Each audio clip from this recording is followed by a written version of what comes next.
Okay, so that was just that was a nice practice run. We thought we were live, but we weren't. So we're going to start all over again. But now we are live. So I want to say thank you to anyone who is able to join us today. So now I feel great because we already had like a 10-minute practice. Okay. So again, this is first time for all of you.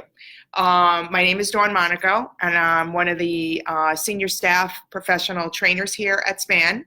And joining me today is Adam Krass from Adam Krass Consulting. He is an assistive technology consultant, and we have been collaborating with him for many years. I like to refer to him as our assistive technology guru because that's what he is to me. So today, our topic, as I had posted as a reminder yesterday on Facebook, we are talking about assistive technology in grades K through 5. And so, Adam, why don't you go ahead and explain exactly what assistive technology is? Okay. Well, first of all, assistive technology is something that every student with a disability should be considered for. It could be a part of their supports in addition to the therapies, et cetera, that they're getting. But assistive technology, as defined in IDEA, which is the Individuals with Disabilities Education Act, is really any piece of equipment that is used to increase, maintain, or improve functional capability for a child with disability.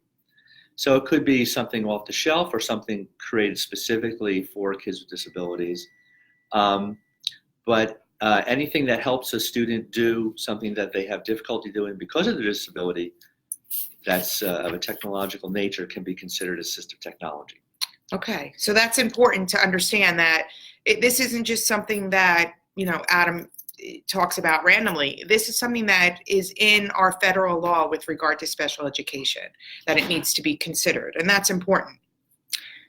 Absolutely. Another important aspect is there's two main parts to assistive technology in IDEA. One are the things that you can get, and the other are the services that support learning how to use it, learning how to integrate it into classroom activities, maintaining it, making sure that it's working and it's customized for that particular individual. So it's important if you're a parent involved in getting assistive technology for your child, that you're not only looking at the things, but you're looking at the supports that are going to help everyone know how to use it. And I think it's also important to understand that under parent training in the law, parents have the right to be trained as well. So if you have an assistive technology device that is being used in school, of course, especially if it's under communication, which we will talk about the different ways that AT can help, I've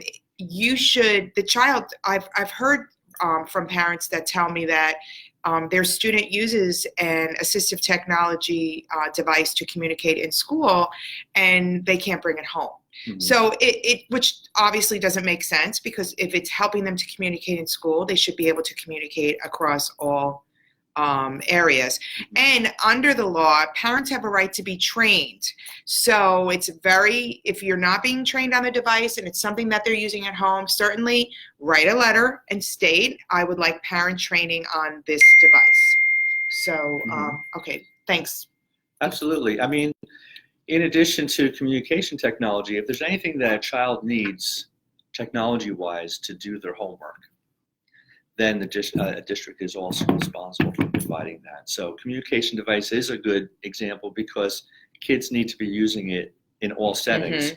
But in addition, if they need technology to help them with writing or reading that's related to homework, the district also has to provide access to the child, to that for the child at home. And then I also think it's important to understand too that this is not, not everybody in the district, if they need something to communicate, gets the same thing. It should be individualized. And this obviously is an IEP decision that the parents are members of. And your communication device doesn't necessarily have to look, or your student's device, or whatever it is they're using, doesn't necessarily have to look exactly like another student's device. It's individualized. Yeah, and that's points to a trend that I'm seeing more and more, which I think is going a little bit in the wrong direction. On the one hand, I think districts are doing a better job providing technology to students with disabilities. But at the same time, they are giving the same technology to almost every student that has that particular diagnosis or disability. And it really needs to be customized. It really needs to be personalized to make sure that the student has the exact right best match technology for them. Wonderful.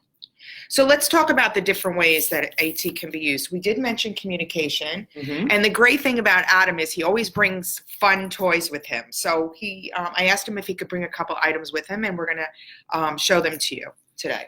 Okay, thanks. And we're gonna look at communication, writing, reading, and math today, and we're going to start with communication. I brought some low, medium, and high tech. So just for this session, I'm just going to have him bring a little closer to the camera. So a nice low-tech communication support is a communication book. It could be a communication board. And this is always a great start if a child is having difficulty communicating, has no supports. At least they can point to pictures to communicate needs, wants, interests, etc. And so, Adam, these are called PECs, correct? Well, PECs is something similar. PECs it looks like this, but they're individual cards that you take off the page and you hand it to somebody. So that's good to make sure people understand that. This is really just called a communication book. It's similar to PECs in that the images may look the same. It could be organized, but the different element with PECs is that you actually remove them. And the act of handing it to someone is a part of the use of PECs. So what I think is interesting, Adam, is I don't think anyone would really consider something like this assistive technology, but it is considered that. Yes. Okay, so that's good to understand. Yeah, not all assistive technology has to be computer-based or iPad-based or have batteries. So that would be considered what they would call low-tech. Okay, now, that's great. A medium-tech communication device is, this is called the iTalk2 with levels, and it's programmable. Oh, and I'm sorry. No. Oh, okay. Come on. Yes. So right now I have these programs to say yes and no. You could record anyone's voice. You can take these off and you can change the labels. So I see. Okay, it. That's interesting. I don't think I've ever seen one of those before. Yes. And this also has 3 levels, so I could have 3 sets of 2 messages. So I could have yes and no. I could have juice and milk. I could have, I want to play checkers or I want to play with cars. So it could be for making choices or for greetings. And that's medium tech. And what is that called again? That's called the iTalk2. iTalk2. Levels. Okay. Now, high tech would be, let's see, I think we'll go sideways because that's probably better. Now, a high tech communication device, and this is an iPad. Okay. I think a lot of people are familiar, obviously, with iPads. Yes. Okay. Absolutely. They're used quite a bit for communication devices. And this particular program is called, which one do I have here today? I've got Sonoflex Lite. Okay. So this is a free version of a nice general purpose communication app. Anyone can download it just to try it out. And by the way, I really recommend if you think your child needs this, to go through what they call an AAC evaluation. Okay, and we're going to hold that thought because we're going to talk about evaluations. Yeah. Okay. And basically the way this will work is I would touch these items, the words go up into my message window, and then when it's created, I touch that and it'll read the whole sentence back. This also has multiple pages. Let's see, it's a little, okay, there. Let's see. Okay, so there's, so if I want to talk about going places, I can get to a whole page of different places. I'm sorry you can't see that too well, but this could be customized for the child's favorite places to go. You could add your own pictures or photographs and really customize it so it matches the individual. That's great. So let's see, I'm just going to say something real quick here, like I like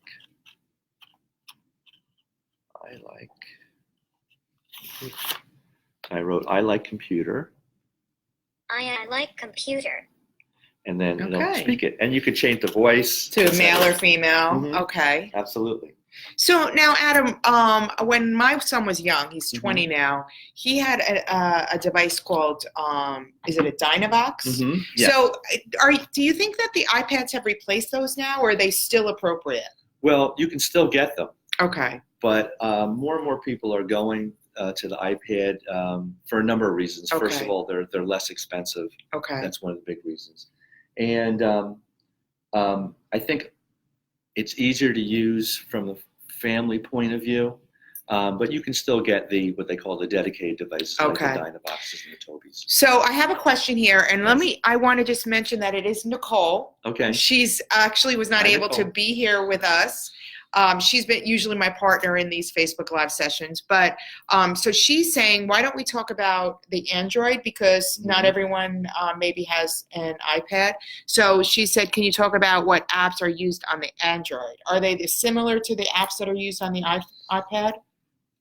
Well, some apps are available in for both platforms, but not all of them. Okay. Not all of them. Okay. So That's good to know. yeah, not all the iPad apps are available as an Android app. You really have to go onto the Android store and do a search on AAC. To see which Okay. ones And are what does available. AAC stand for? Augmentative and Alternative Communication. That's good for everyone to know. Augmentative and Alternative Communication, AAC. That's a common term in assistive technology world.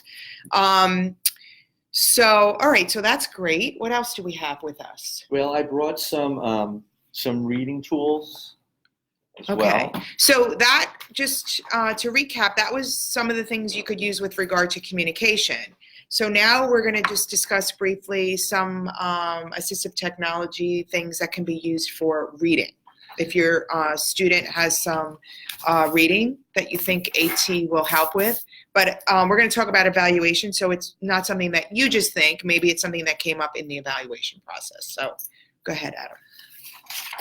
Okay, so a nice low-tech reading support is something like this is called a reading guide. They're called a reading helper, and it's colored plastic It should be live right now. that has a semi-transparent strip in the middle, and they come in different colors. And you can use this not only as a reading guide, but sometimes the different colors will help with reading contrast, and you could use this to also keep track of your line. Okay. So this would be a low-tech reading support. So again, there are low-tech supports, and then there are high-tech supports. Doing a lot of iPad stuff today because it's easy. On the high-tech end of reading supports is something called Bookshare. And Bookshare is a free website that has over 400,000 accessible digital books. Oh, wow. This is free for anyone Bookshare. with Bookshare.org is the website. Parents can And it's sign up free. for kids. It's free to any student with an IEP or 504 plan. Okay, so do they have to go through the school for that? No, they can go directly to Bookshare. Okay. And they can sign their child up with, they will need a proof of disability form, Okay. which is a short form that has to be signed by a doctor or another healthcare professional. And then they have access to all of these books. They're pretty much chapter books and up. So they have Wonderful. second, third grade level books through adult books. They do have some younger kids' books, but a smaller number. And again, that's bookshare.org, and you just need to complete a form with regard to disability, and it's free. So that's a great resource. And you can also read books on a variety of platforms, computers, Chromebooks, iPads, and also Android devices. Wonderful. And this particular app for reading Bookshare books is called Voice Dream Reader. And what it does is it highlights and speaks the text. Mrs. Lambchop said to her husband, George Lambchop. Just then their younger son, Arthur, called from the bedroom he shared with his brother, Stanley. Hey, come and look.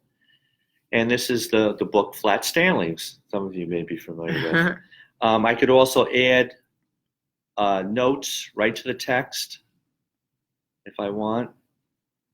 And you could add voice notes or written notes, so you can take notes right on the text, and you can also adjust the text size, the speed of the speech, the highlighting colors, so you can really customize this. So that's Bookshare with Voice Dream Reader. Okay. Voice Dream Reader. Yeah. Great. Let's see. Do you want to see another reading app, or should we move on to writing? I mean, I think people would be interested in more reading, so let's try that. Okay. The other reading app I want to show you is called RazKids, and RazKids is used in a lot of schools. It's leveled, which means if you know your child's reading level, you can pick the book that matches that level. And they're also the text talks, and there's also some animation. These books also have quizzes. So again, what is this called, Adam? RazKids. And this is free? No, this is subscription. Okay. And a lot of school districts, many school districts subscribe to this. Okay. And they might use it in the class. Families can also request a home login. And it comes with a free app. But Okay. it is a subscription. So again, the more you know, the more you can ask your school districts. And someone had asked if we would be providing various apps at a later date. So maybe at the end, Adam can provide some contact information. And I will be mentioning later on that we're still doing workshops with Adam in our community. So we can let you know when the next one is. So if you want to get more information or attend a workshop and meet Adam, I can give you some information on that. So, okay, so this is RazKids. RazKids. Okay. And this also links up with something called Learning A to Z, which is used in a lot of classrooms. And teachers really like RazKids because the books are on specific reading levels. This is really important so that you're to know, because you want to give kids books that are slightly harder than they would comfortably read, but not too hard or not too easy. Okay. So RazKids lets you pick the optimal reading level. Okay. And it speaks the text, it highlights the text. They also have quizzes. Fruits can be red. Fruits can be green. Fruits can be yellow. And it also has a nice quiz, or every book has a quiz. This particular level, the questions are also spoken aloud. Let's try that again. How many fruit colors did you read about? How many fruit colors did you read about? And you can also hear your choices. 4.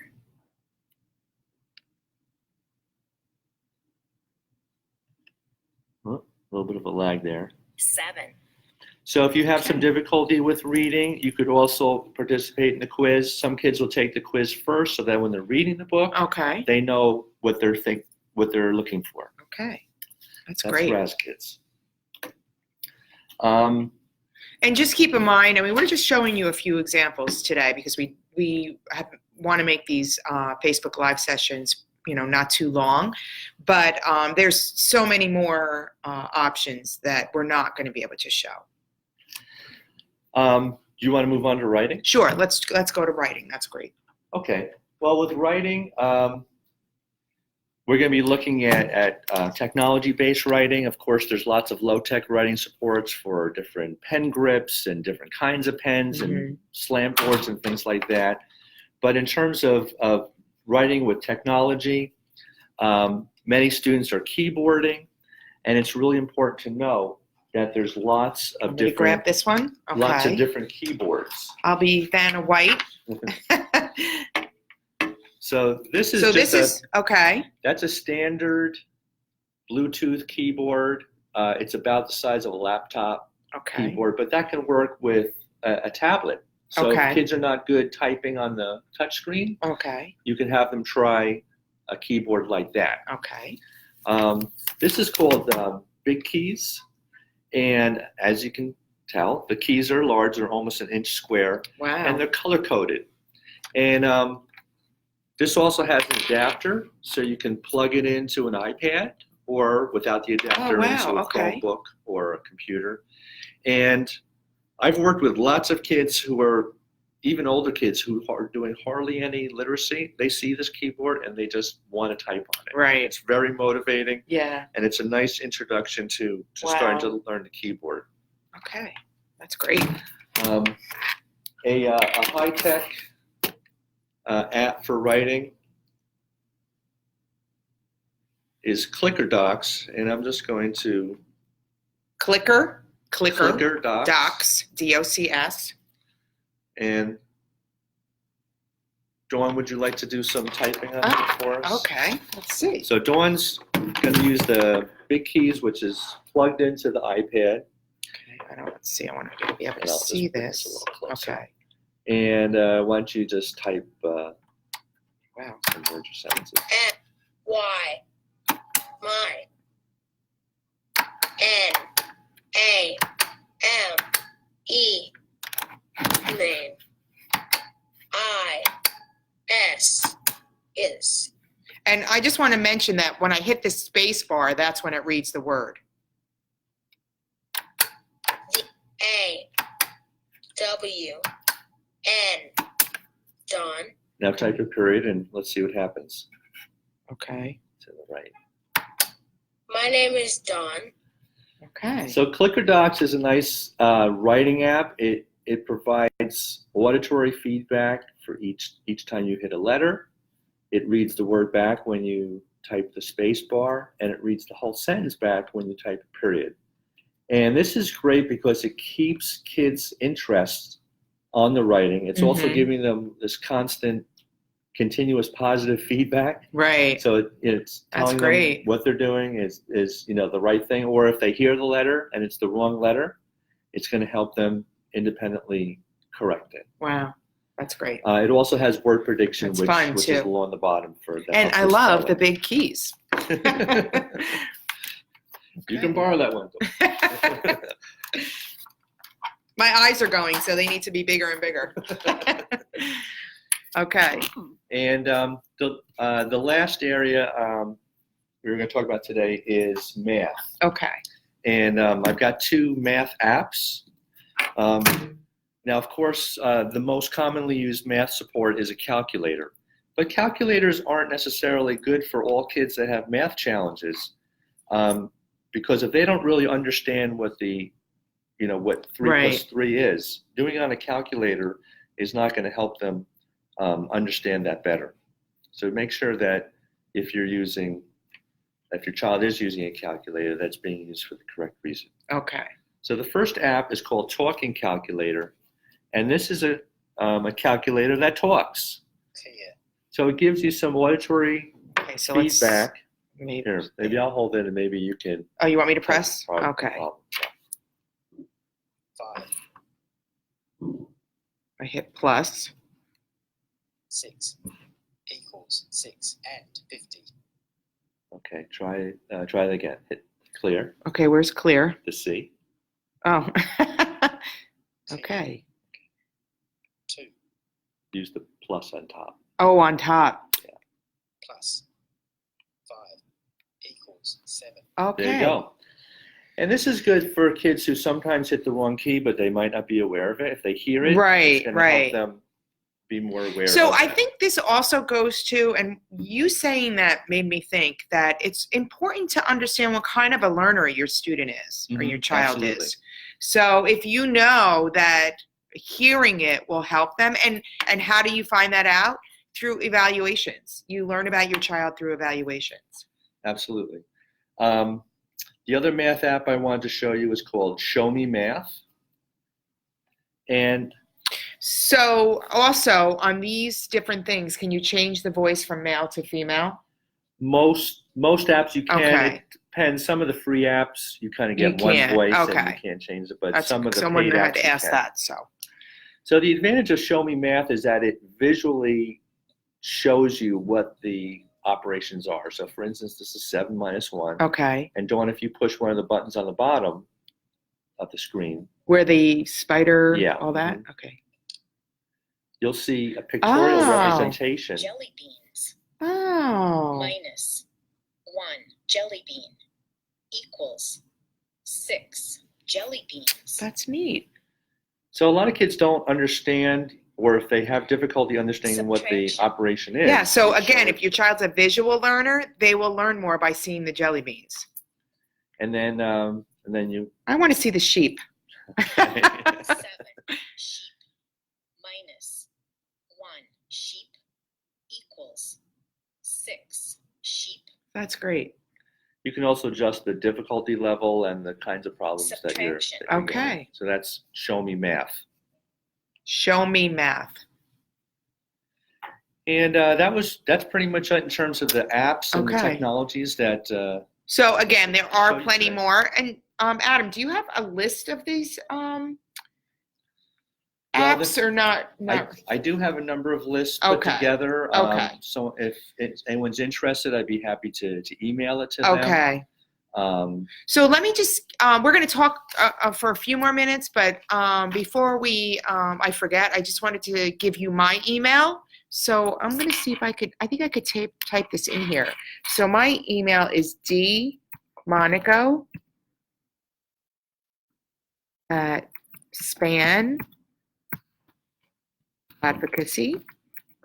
dmonaco@spanadvocacy.org.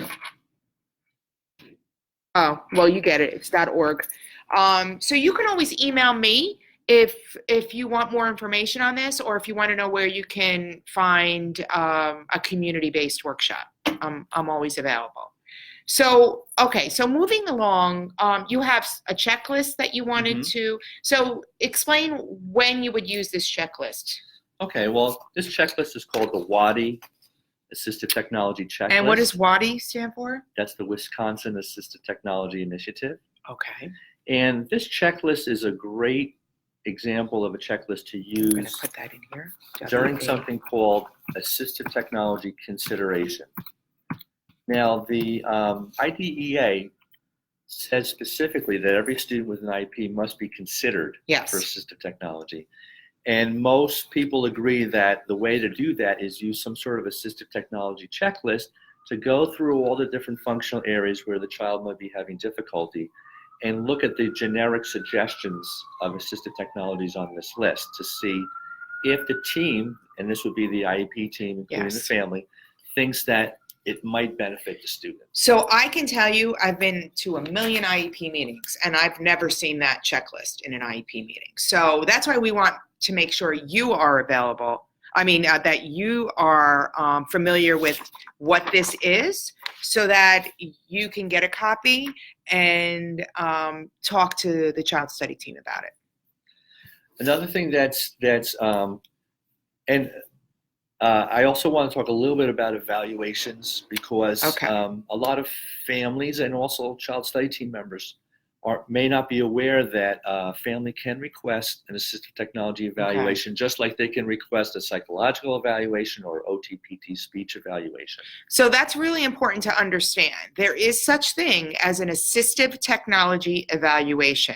So when your child is going through the evaluation process, if you believe, based on what you observe, based on the work that comes home, based on teacher report, that your child would benefit from some form of assistive technology, you would want to put in writing that you want that evaluation done.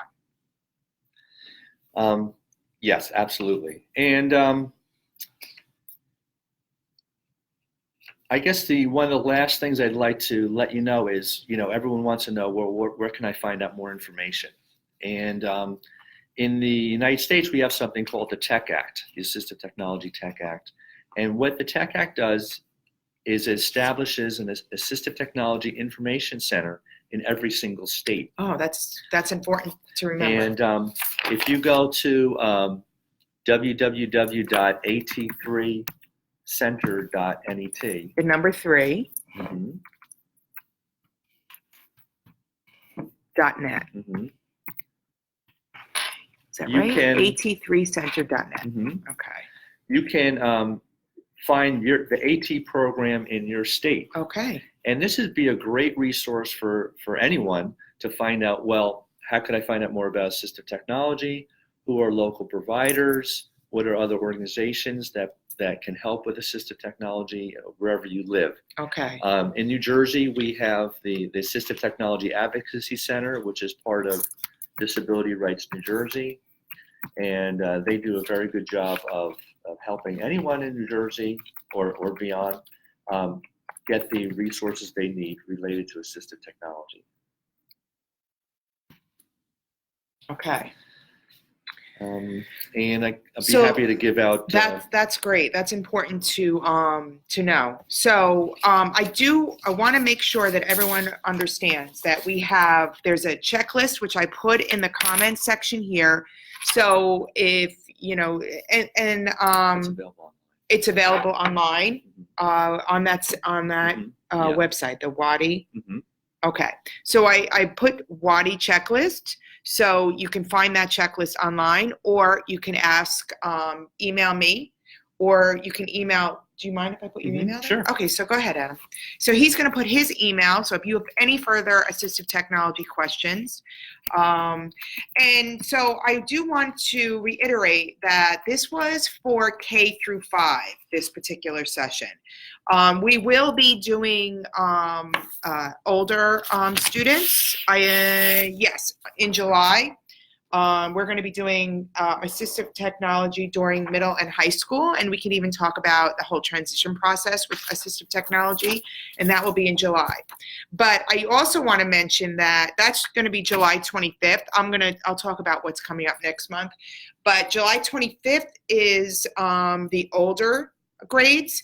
But also, Adam is actually coming here to Newark to our office on July 16th, and that one is just around literacy. I believe, yeah. Yes. So assistive technology and literacy strategies. So he'll be specifically discussing literacy at that workshop in our office, and you should register for that. And if you're interested in that, you can go ahead and email me, or you can go ahead on our website, which is www.spanadvocacy.org, and under events, we list all of our workshops under events. I wanted to mention that if you haven't been to our other Facebook Live sessions, we started in a while back doing these every month, but like we did a couple last fall, which were very well received. We have next month, we're going to be doing Preparing Now to Avoid the Summer Slide.